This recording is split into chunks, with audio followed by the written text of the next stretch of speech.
Gold, trusted gold buyers. మీరు తాకట్టు పెట్టిన బంగారాన్ని విడిపించి ఈ రోజు ఉన్న మార్కెట్ ధరకు కొనబడను.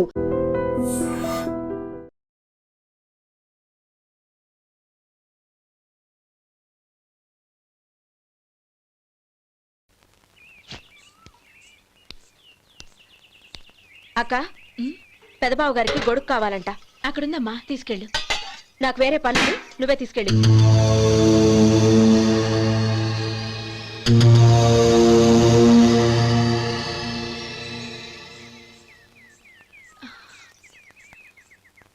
బావగారు, ఇదిగోండి గొడుగు.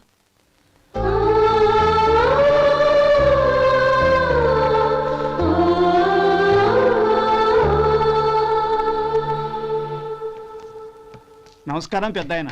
ఇక్కడేం చేస్తున్నారు? ఏం లేదు, మా ఆఖరి తమ్ముడు శేఖరం డాక్టర్ చదవడం పూర్తయింది.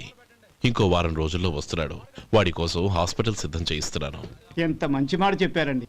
వస్తానండి. మంచిది. అయ్యా, తమరి దయ వల్ల అమ్మాయి పెళ్లి కుదిరింది. అలాగా, మంచిది. వచ్చే నెల 15వ తేదీ ముహూర్తం. ఓహో, తమరు కుటుంబంతో సహా దయచేయాలి. అలాగే.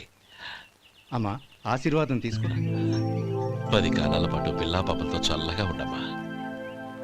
మరి మేము వస్తామయ్యా. ఉండండి ఒక్క నిమిషం. అమ్మా సుమతి, దేవుడి దగ్గర ఉన్న కుక్కమరిని తీసుకురామ్మా. అవును, అబ్బాయి ఏం చేస్తుంటాడు? రైస్ మిల్లులో గుమస్తాగా పనిచేస్తున్నాడండి. ఎవరి మిల్లులో? వెంకయ్య గారి మిల్లులోనండి. ఆహా. అమ్మా సుమతి, కుంకుమేదమ్మా?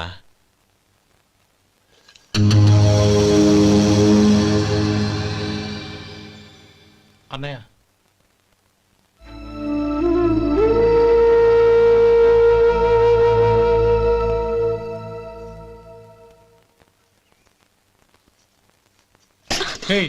ఏంటిది? వచ్చిన దగ్గర నుంచి చూస్తున్నాను. అన్న ఏం చెప్పినా పట్టించుకోవేంటి? అసలు మా అన్నయ్య గురించి ఏమనుకుంటున్నావు? ఆయన ఏం చూసుకునే నీకు ఎంత పొగరు? గోపి, ఏంట్రా ఆ మాటలు? అమ్మా, నువ్వు లోపలికెళ్ళు.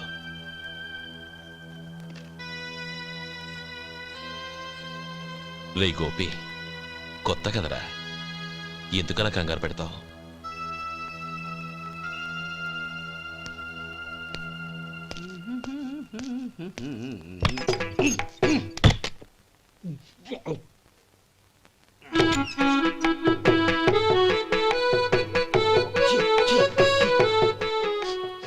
ఏంటయ్యా, ఎలక తెచ్చిన వాసన వస్తుంది? ఎక్కడా? ఇప్పుడే పోయింది.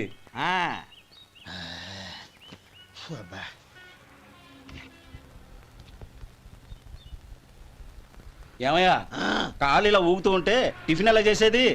నా కాలు ఊగడానికి నువ్వు టిఫిన్ చేయడానికి ఏంటి సంబంధం? నేనంటుంది నీ కాలు గురించి కాదయ్యా, మరి ఈ కాలు గురించి. ఆ ముక్క ముందే చెప్పొచ్చుగా. ఉడతలో బిగ్గేసిన తాటెంకలాగా బొచ్చు నువ్వును. ఒరే సొంటి, ఆడి కింద ఒత్తెట్టు. అలాగే.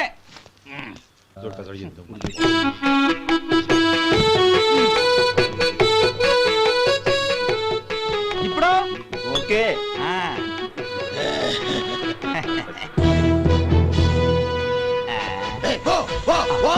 ఎన్నిసార్లు చెప్పాలి నీకు? ఒకసారి బుద్ధి లేదు. కడుపు గడ తిన్నావు, గడి తిన్నావా? పోతకి పో పో పో పో పో. అబ్బా,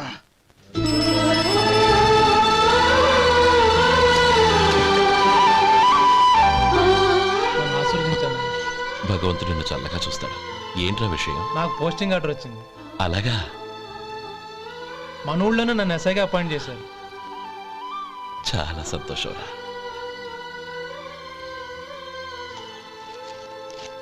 అన్నయ్య, నాకు కాదురా, ముందు మీ ఆవిడికి పెట్టు. ఇదంతా అమ్మాయి అదృష్టం. నీకు ఉద్యోగం రావాలని ఎన్ని నోములు నోచిందో, ఎందరు దేవుళ్లకు మొక్కిందో. వెళ్ళి మీ ఆవిడికి పెట్టు. ఏంటమ్మా ఇది? బావగారు, నా మొహం చూస్తే ఎలాంటి పనైనా నాశనం అయిపోతుందని, నేను నష్ట జాతకురాలని మా నాన్న ఎప్పుడు అంటుండేవారు. అదే నా మనసులో నాటుకుపోయింది. ఆ రోజు మీరు కుంకుమ భరిని అడిగినప్పుడు శుభమా అంటూ పెళ్లి చేసుకోబోయే ఆ పిల్లకి నా చేతులతో కుంకుమ ఇచ్చానంటే ఎక్కడ శుభం జరుగుతుందోనని భయపడ్డానండి. అందుకేనండి మీరు బయటికి వెళ్తూ ఇవ్వకపోవడం ఎవరు రాకపోవడం అంతేగాని నా బతుకులో వెలుగు నింపిన మిమ్మల్ని అవమానించేంత దుర్మార్గురాలి కాదండి అరే, లేమ్మా. ఏంటమ్మా ఇది చిన్నపిల్లల లేదండి, నాకు అదృష్టం ఉందని, నా పూజకు ఓ విలువ ఉందని మొట్టమొదటిసారి అందు మీరే. ఈ క్షణమే నా ప్రాణాలు పోయినా పర్వాలేదు బావగారు, ఆ ఒక్క మాట చాలు. ఊరుకో. మంచి చెట్లకు మనుషులే కారణమైతే ఇక గుళ్ళెందుకు దేవుళ్ళెందుకు? పిల్లెదురొస్తే అశుభమని, నక్కతోక తొక్కితే శుభమని అంటారు. అలా అయితే అందరూ ఇళ్లలో నక్కల్నే పెంచుకోవచ్చుగా. అలా ఎందుకు చేయరు? మంచి చెడు అన్నది మనుషుల మనసుల్లో ఉంటుందమ్మా, ఆశీర్వదించే చేతుల్లో కాదు. ఇక మీదట నేనెప్పుడూ నీ కళ్ళలో నీళ్లు చూడకూడదు, సరేనా? రే, అమ్మాయికి తీపి తినిపించు.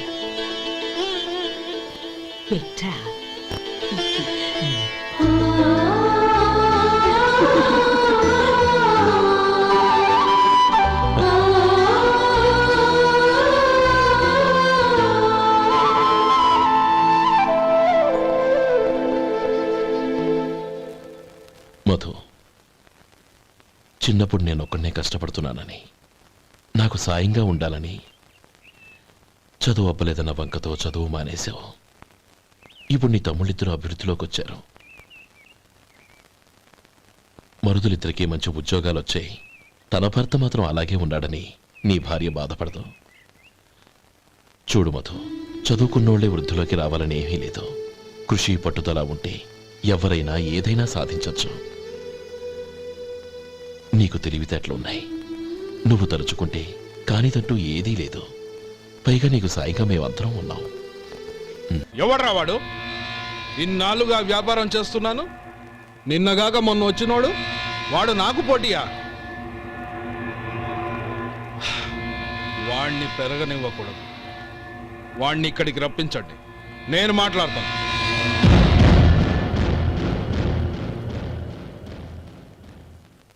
నమస్కారం అండి. రమ్మన్నారంట?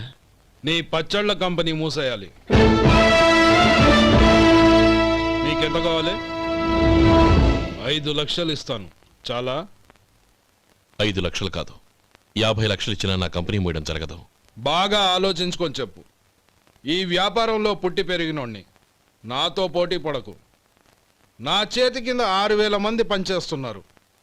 ఆంధ్ర మొత్తం నాకు బ్రాంచులు ఉన్నాయి. నేనే మార్కెటింగ్ చేయలేకపోతున్నాను. ఆఫ్టర్ ఆల్ ఒక కుటీర పరిశ్రమలా పెట్టుకొని నువ్వెలా మార్కెటింగ్ చేయగలవు? 6,000 మంది వర్కర్స్ని పెట్టుకుని ఆంధ్ర మొత్తం బ్రాంచీలున్న మీరే నా కంపెనీ చూసి భయపడుతున్నారంటే నా సరుకులో నాణ్యత ఉందనేగా. ఆ నాణ్యత ఉన్నంత వరకు నాకెవరూ పోటీ కాదు. ఈ ప్రపంచంలో నేను ఎక్కడైనా మార్కెట్ చేయగలను. వస్తాను.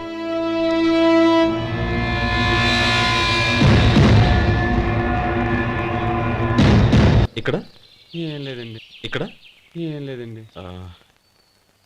ఇప్పుడు ఊపిరి పీల్చి బిగ్బట్టు, నెమ్మదిగా వదిలి. ఓకే, లే, నెమ్మదిగా ఇలా వచ్చి కూర్చో.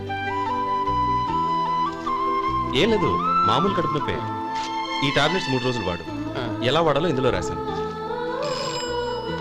Token number 29. టౌన్ డాక్టర్ భయపెట్టేశాడు, ఆపరేషన్ అది ఇదని. కానీ ఈ డాక్టర్ బాబు ఏమీ లేదని చెప్పాడు. అలాగా? ఈ బాబు 10 కాలాల పాటు చల్లగా ఉండాల.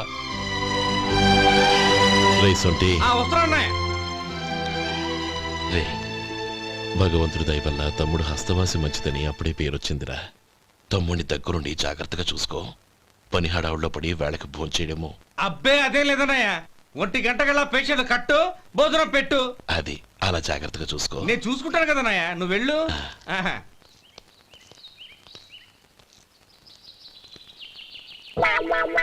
అయ్యో, ఏంటయ్యా ఉంటున్నాడా ఈ దెబ్బలు? ఏదైనా యాక్సిడెంటా? అదేం కాదండి, మరి గోరు కొరికినందుకు ఎలక్ట్రిక్ స్తంభానికి కట్టేసి ఇలా రక్తం వచ్చేలా కొట్టారండి. ఊరు కొరికినందుకు ఎలక్ట్రిక్ స్తంభాన్ని కట్టేసి ఇంతలా కొడతారా? వాళ్ళు అసలు మనుషులా రాక్షసులా? చాలా థ్యాంక్స్ అండి, కనీసం మీరైనా అర్థం చేసుకున్నారు. వాళ్ళు అర్థం చేసుకోలేదండి.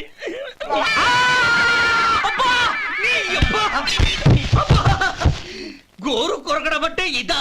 నిన్ను కొట్టడం కాదురా, నిలువురా నరికేయాలి. మన 2 ఊర్ల పొలిమేరలో ఉన్న ఈ మల్లికార్జున స్వామి వారి దేవాలయం జీర్ణదశలో ఉందన్న విషయం మీ అందరికీ తెలుసు. ఇన్నాళ్ళు మీ ఊరు వాళ్ళు పట్టించుకుంటారని మా ఊరి వాళ్ళు, మా ఊరి వాళ్ళు పట్టించుకుంటారని మీ ఊరి వాళ్ళు దీన్ని ఇలా వదిలేశారు. ఈ గుడి మీ ఊరికి ఎంత ముఖ్యమో మా ఊరికి అంతే ముఖ్యం. కాబట్టి మన ఇరు గ్రామ ప్రజలు కలిసి దాన్ని బాగు చేయించి కుంభాభిషేకం చేయించాలనే సదుద్దేశంతో ఒక కమిటీని ఏర్పాటు చేశాం. ఈ కమిటీలో 2 గ్రామాలకు సంబంధించిన ప్రముఖులు ఉన్నారు. కమిటీ ప్రెసిడెంట్గా ఎవరిని ఎన్నుకోవాలనే విషయంలో శ్రీ గోపాలరావు గారి పేరు, శ్రీ లక్ష్మీపతి గారి పేరు పరిశీలనలోకి వచ్చాయి.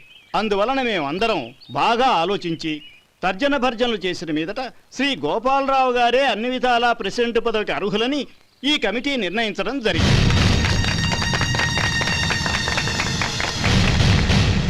అంచేత ఈ ఉభయ గ్రామ ప్రజలు శ్రీ గోపాలరావు గారికి ఉదారంగా విరాళాలు అందజేసి ఈ శుభకార్యాన్ని జయప్రదం చేయవలసిందిగా కోరుతున్నాం.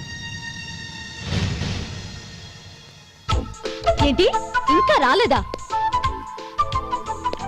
ఏంటయ్యా టైం 10 అవుతోంది, బోర్డు మీద 10 గంటలను రాసింది. మీ డాక్టర్ ఇంకా రాలేదు. అసలు మీ డాక్టర్ కి టైం సెన్స్, పంక్చువాలిటీ ఏమైనా ఉన్నాయా? ఇంతకీ మీరెవరండి? నేను డాక్టర్ అమ్మని. ఓహో, మీరు డాక్టరేనా? డాక్టర్ అంటే డాక్టర్ని కాదయ్యా, డాక్టర్ని చేసుకోబోయేదానని అర్థం. ఓహో, అవును, నువ్వెవరు? నేను ఇక్కడ టోకన్ ఇస్తూ ఉంటానులేండి. తప్పుకో, తప్పుకోవయ్యా. అవును, మీ డాక్టర్ కి ఎవరో అన్నయ్య ఉన్నాడంట కదా, ఎలాంటోడు? ఎలాంటోడంటే అదేనయ్యా, చాలా కోపిస్తని విన్నాను. ఎందుకని అడుగుతున్నారు? ఎందుకంటావేంటయ్యా? ఆ అన్నయ్య మాట వినగానే మీ డాక్టర్ గడగడా ఉణిగిపోతాడు. అసలు డాక్టర్ చదివే తమ్ముణ్ణి అలా భయపెట్టచ్చా? తప్పు కదా? తప్పేనండి. కాని కాని నాకు మీ డాక్టర్కి పెళ్ళవని ఆ అన్నయ్య సంగతి అప్పుడు చెప్తాను. ఏం చేస్తానండి? ఏం చేస్తానా? సంవత్సరం తిరగకుండానే కవల పిల్లల్ని కని వాళ్ళ అన్నయ్య చేతిలో పెడతాను. వాళ్ళకి 5 సంవత్సరాలు వచ్చేసరికి ఆయన్ని బాగా మొట్టికెళ్ళేస్తారు. అలా నా కసి తీర్చుకుంటాను. ఈ డాక్టర్ ఎప్పుడు వస్తాడో ఏంటో. అది సర్లే కానీ నువ్వు పని చేయి. మీ డాక్టర్ రాగానే నేను వచ్చి వెళ్ళానని చెప్పు. నేను అంటే ఓ, నా పేరు చెప్పలేదు కదా, నందిని. ఏం చెప్తావు? అదేనండి, నందిని గారు వచ్చి వెళ్ళారు అని చెప్తాను. గుడ్, పైకొస్తావు.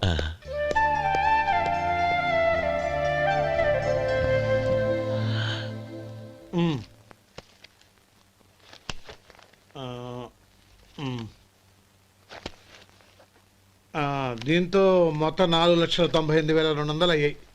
పోతే నువ్వు ఇచ్చినంత ఇవ్వలేకపోయినా ఈ దైవకార్యానికి నా వంతు చందా 1800. దీంతో మొత్తం 5 లక్షలు పూర్తయ్యాయి. సరేరా, నేను ఈ డబ్బు తీసుకుని పట్నం వెళ్ళి బ్యాంక్ లో వేసి వస్తాను. అలాగే, నేను నీతో వద్దాం అనుకున్నాను రా, అనుకోకుండా సాయంత్రం ఇన్స్పెక్షన్ వచ్చింది. పర్వాలేదులే, వెళ్ళొస్తాను.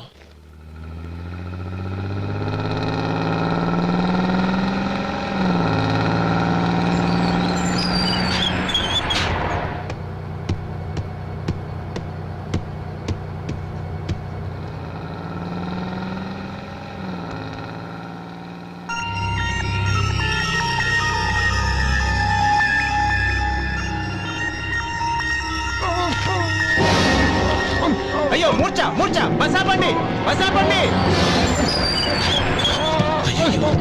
ఇదిగోండి తాళం చేతులు గుర్తి. ఈ తాళాలు చేతిలో పెట్టండి. వీటి వల్ల ప్రయోజనం లేదు.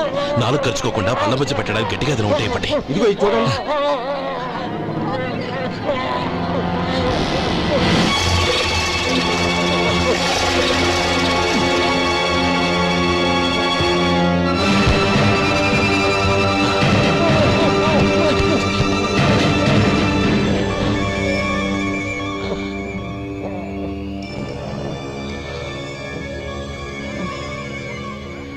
మీరు వెళ్ళి మీ సీట్లో కూర్చోండి, కొంచెం గాలాన్ని పడ్డి. ఇప్పుడు ఎలా ఉంది బాబు?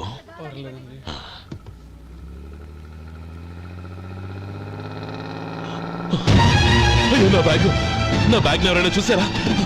అందులో 5 లక్షలు ఉన్నాయి. నా బ్యాగ్ వెంటనే బస్ ఆపండి. ఎవరిని కింద దిగవద్దు, అందరినీ చెక్ చేయండి. నా అంచనా తప్పు కాలేదు.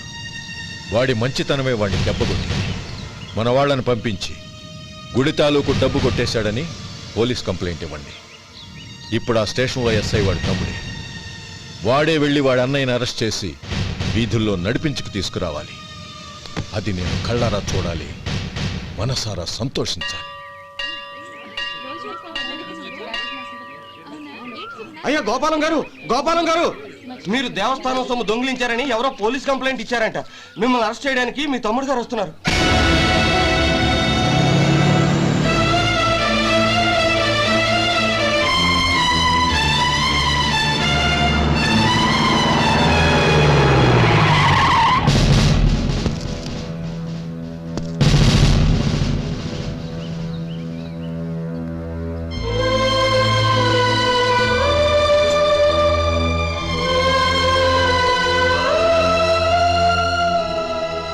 చూడు గోపి, ఎప్పుడు నువ్వు ఉద్యోగంలో చేరావో అప్పుడే తనా పరానే తేడా మర్చిపోవాలి. నేరం చేసిన వాడు నీ తమ్ముడైనా అన్నైనా సరే శిక్షించాల్సిన బాధ్యత నీది. అదే నువ్వు నీ ఉద్యోగానికి ఇచ్చే గౌరవం.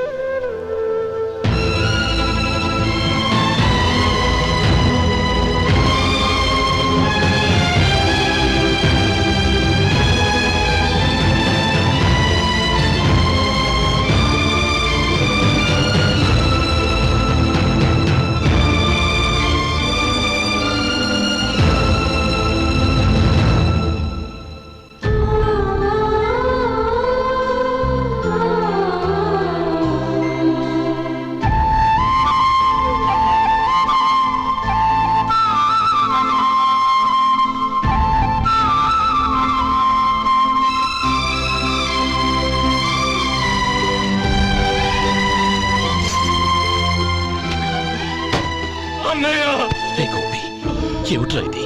నన్ను క్షమించన్నయ్య. నేను కోరి ఉద్యోగుల చేరిన మాట నిజమే, కానీ ఇలాంటి పరిస్థితి ఎదురవుతుంది అనుకోలేదు. నా ఒంట్లో ప్రతి రక్త పట్టు నీ భిక్షానన్నయ్య. నిన్ను అవమానపరిచి ఉద్యోగం నిలబెట్టుకునే బదులు నా ప్రాణాలను వదులుకుంటారు, కానీ ఈ పని మాత్రం నేను చేయలేనన్నయ్య.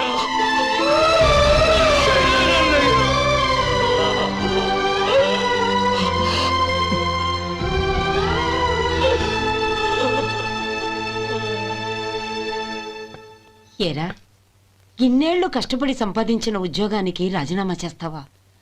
కనీసం నీ పెళ్ళాం ఏమనుకుంటుందోనని ఆలోచించావా? ఇందులో అనుకోవడానికి ఏముంది మామగారు? ఎండనక వాననక కష్టపడి ఓ తండ్రి కంటే ఎక్కువగా ఈయన్ని పెంచి పెద్ద చేశారు బావగారు. అలాంటి దేవుణ్ణి అరెస్ట్ చేసే ఆ ఉద్యోగం ఈయనకు అవసరం లేదు. బాగుంది. అన్నకు తగ్గ తమ్ముడు, తమ్ముడికి తగ్గ పెళ్ళాం. సరే, మీ ఇష్టం. నానమ్మ, అన్నయ్యడి. నమస్కారం అండి. ఓ నువ్వా? రా కూర్చో. పర్వాలేదండి. ఏంటి ఇలా వచ్చావు? ఆ రోజు నా కంపెనీని మూసేయమన్నారు. ఇప్పుడు నేను మూసేయడానికి సిద్ధంగా ఉన్నాను. దానికి ప్రతిఫలంగా నాకు 5 లక్షలు కావాలి. అలాగే, నీకు కావాల్సిన 5 లక్షలు నేను ఇస్తాను. చాలా థ్యాంక్స్ అండి. కానీ మీరు మీ కంపెనీని మూసేయక్కర్లేదు. సార్? అవును మిస్టర్ మధు, మీ అన్నగారికి జరిగిన అన్యాయం గురించి తెలుసుకున్నాను. మీ కుటుంబం గురించి కూడా విన్నాను. సహజంగా అందరూ ఐకమత్యానికి ఉదాహరణ రామలక్ష్మణులు అంటారు. కానీ ఆ రామలక్ష్మణులు ఎలా ఉంటారనేది పుస్తకాల్లో చదవడం తప్ప ఎవ్వరూ చూడలేదు. మీ అన్నదమ్ములను చూస్తే ఆ రామలక్ష్మణులు ఇలాగే ఉండేవారేమో అనిపిస్తుంది. అలాంటి కుటుంబానికి ఇలాంటి ఇబ్బంది రావడం నిజంగా దురదృష్టం. రామునికి హనుమంతుల్లా కాకపోయినా ఏదో ఉడతా భక్తిగా నా వల్ల వీలైన సహాయం ఈ 5 లక్షలు తీసుకో. మీ కంపెనీ పేరు మీదే అన్ని సరుకులు తయారు చేయండి. నేను వాటిని ప్రపంచమంతా మార్కెటింగ్ చేస్తాను. సార్, మీ రుణం ఉంచుకోను, తొందరలోనే తీర్చేస్తాను. స్నేహితుల మధ్య రుణాలేంటి మధు? We are friends.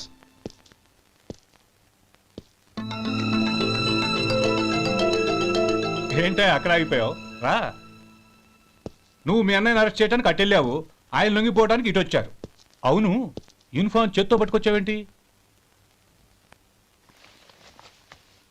సార్, నేను రే, ఈ మాత్రం దానికే బెదిరిపోయి ఉద్యోగం వదులుకుంటావా? నువ్వు ఇలాంటివి ఎన్నో సమర్థవంతంగా ఎదుర్కోవాలి. నిన్ను నేను ఎస్పీగా చూడాలి. అది కాదన్నయ్య. ఇంకేం మాట్లాడకు. ఇన్స్పెక్టర్ గారు, నన్ను లాకప్లో పెట్టండి. ఆగండి సార్, ఆ డబ్బు ఎక్కడికి పోలేదు, నేనే తీసి జాగ్రత్త చేశాను. ఈ విషయం అన్నయ్యకి తెలియక బ్యాగులో డబ్బు కనబడకపోవడంతో అది పోయిందనుకున్నాడు. నే పట్నం నుంచి వచ్చేసరికి జరిగిన గొడవంతా తెలిసిందే. రే మధు, జరిగిన దానికి నన్ను క్షమించనయ్యా. ఇంటికి వెళ్ళాక అన్ని వివరంగా చెప్తాను. సార్, ఇదిగోండి 5 లక్షలు. ఇది కమిటీ వాళ్ళకి అప్పగించి ఈ కేసు కొట్టేయండి సార్. భలే వాడివయ్యా, తీసినప్పుడు ఒక మాట ఆయనతో చెప్పుండొచ్చుగా. అనవసరంగా పెద్ద ఆయన స్టేషన్ వరకు రప్పించావు. Sorry sir. అన్నయ్య, మీరు ఇంటికి వెళ్ళండి, నేను లెక్క అప్ప చెప్పేసి వస్తాను. వస్తానండి. అలాగే. ఎలా దెబ్బ కొట్టాలన్నా కుదరటం లేదు. అయినా వీళ్ళకు ఉన్న పళ్ళంగా 5 లక్షలు ఎలా వచ్చాయి? అదే బావా, నాకు అర్థం కావటం లేదు. నీకు అర్థమైతే ఆశ్చర్యపడాలి కానీ అర్థం కాకపోతే ఆశ్చర్యమేముంది? Useless fellow.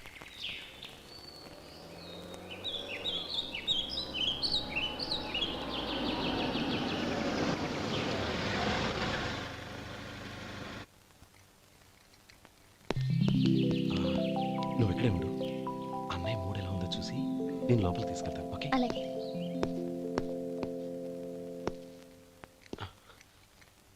అన్నయ్య, ఏంట్రా?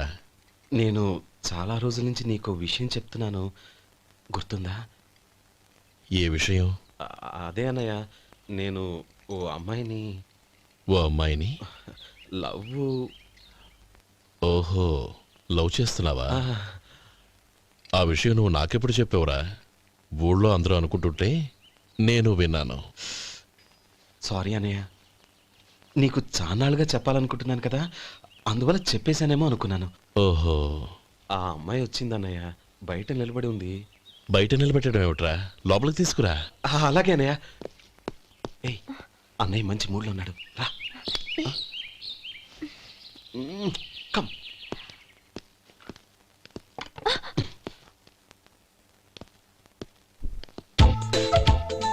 ఎందుకంటావేంటయ్యా? ఆ అన్నయ్య మాట వినగానే మీ డాక్టర్ గడగడ వణికిపోతాడు. అసలు డాక్టర్ చదివే తమ్ముడిని అలా భయపెట్టచ్చా? తప్పు కదా? తప్పేనండి. నమస్కారం. అదేంట్రా, మనిషో పక్కనుంటే నమస్కారం ఇంకో పక్కన ఉంది? అది మర్యాద అన్నయ్య, మర్యాద. ఆహా, అవును, నీ పేరేంటమ్మా? నందిని. ఆ నందిని. నందిని అన్నయ్య. ఏ, ఆ ముక్క తను చెప్పలేదా? పెద్దలంటే మహాగౌరవం అన్నయ్య. మేమిద్దరం ఇంత క్లోజ్ ఫ్రెండ్స్ కదా, ఆయన నాతో కూడా ఎక్కువ మాట్లాడదు. ఓహో, కదా? నాకు మీ డాక్టర్కి పెళ్ళవని, అప్పుడు అన్నయ్య సంగతి చెప్తాను. ఏం చేస్తారండి? ఏం చేస్తానా? సంవత్సరం తిరగకుండానే కవల పిల్లల్ని కని వాళ్ళ అన్నయ్య చేతిలో పెడతాను. వాళ్ళకి 5 సంవత్సరాలు వచ్చేసరికి ఆయన్ని బాగా ముట్టిగలేస్తారు. అవును, అమ్మాయి మోహం చూడకుండా నిర్ణయం ఎలా తీసుకోనరా? తలెత్తు.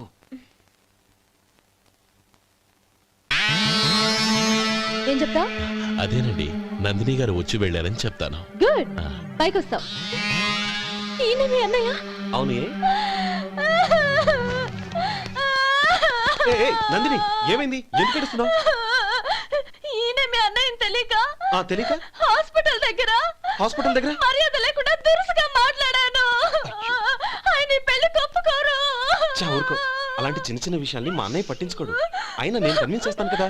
ఆయనకంత అవమానం జరిగాక ఎందుకు కన్విన్స్ అవుతారు? చూడు, నువ్వు వేరే పెళ్లి చేసుకొని నీకు పుట్టబోయే బిడ్డకు నా పేరు పెట్టుకో. ఏంటో మాట్లా? నేనే నుయ్యగుయ్య చూసుకుంటాను. అదిగో ఆ చూపు చూడు, ఆ చూపు ఒకలా ఉంది. నందిని, నా మాట విను ప్లీజ్. నందిని. శేఖర్, ఆ అమ్మాయి చెప్పింది నిజమే. తనని ఎప్పుడైతే హాస్పిటల్ దగ్గర చూశానో అప్పుడే నేను నిర్ణయానికి వచ్చేసాను. విన్నావా? నేను చెప్పానుగా, ఆయన ఆల్రెడీ ఓ నిర్ణయానికి వచ్చేసారట. ఇక నేను వెళ్తాను. అలాగే వెళ్ళు. వెళ్ళి ఈసారి వచ్చేటప్పుడు మీ అమ్మా నాన్నల్ని తీసుకురా. ముహూర్తాలు ఎప్పుడు పెట్టుకోవాలో నిర్ణయించుకుంటాం. అర్థం కాలేదా? నువ్వే మా వాడికి సరైన జోడి. అదే నేను తీసుకున్న నిర్ణయం. థ్యాంక్ యూ బావగారు, నన్ను ఆశీర్వదించండి. లేమ్మా, శీఘ్రమేవ కళ్యాణ ప్రాప్తిరస్తు.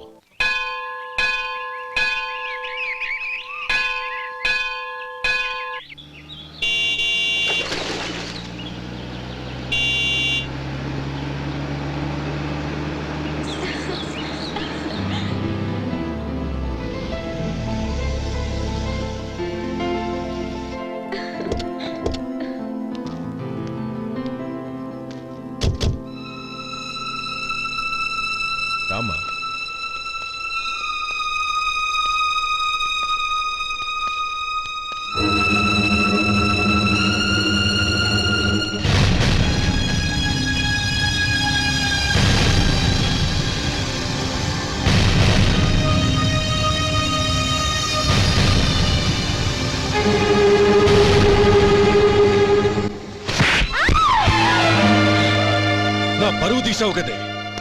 ఒక బెచ్చగాడిని నువ్వు కోరుకున్న వాడికి ఇచ్చి చేసేవాడిని. కానీ నువ్వు ఎవరిని ప్రేమించావో తెలుసా?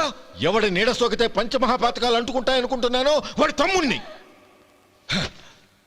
ఆ రోజు ఆ గోపాలం గడు నిశ్చితార్థం వరకు వచ్చి నా చెల్లెల్ని చేసుకొని వెళ్ళిపోయాడు. ఆ ఆవేశంలో తొందరపడి ఓ పొరుగురు వాడికి నా చెల్లెల్నిచ్చి పెళ్లి చేశాను. ఆ తర్వాత తెలిసింది వాడికి అంతకుముందే పెళ్లి అయిపోయిందని. వాడు పెళ్ళైన వాడైనా పర్వాలేదు, పరమ దుర్మార్గుడు.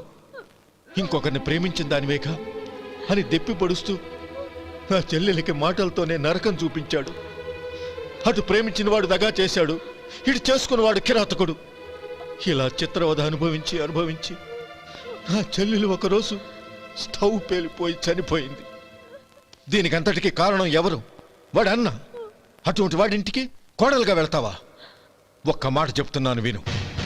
నువ్వు జీవితాంతం పెళ్లి చేసుకోకుండా ఇంట్లో పడినా పర్వాలేదు, కానీ వాడి తమ్ముడితో మాత్రం నీ పెళ్లి జరగదు. రేయ్, పురోహితుని రమ్మని చెప్పు. వచ్చే ముహూర్తంలోనే నీకు నందినికి పెళ్లి.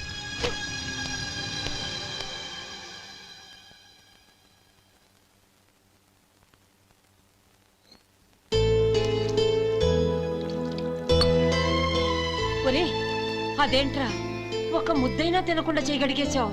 నాకు ఆకలి కాలేదు నానమ్మ.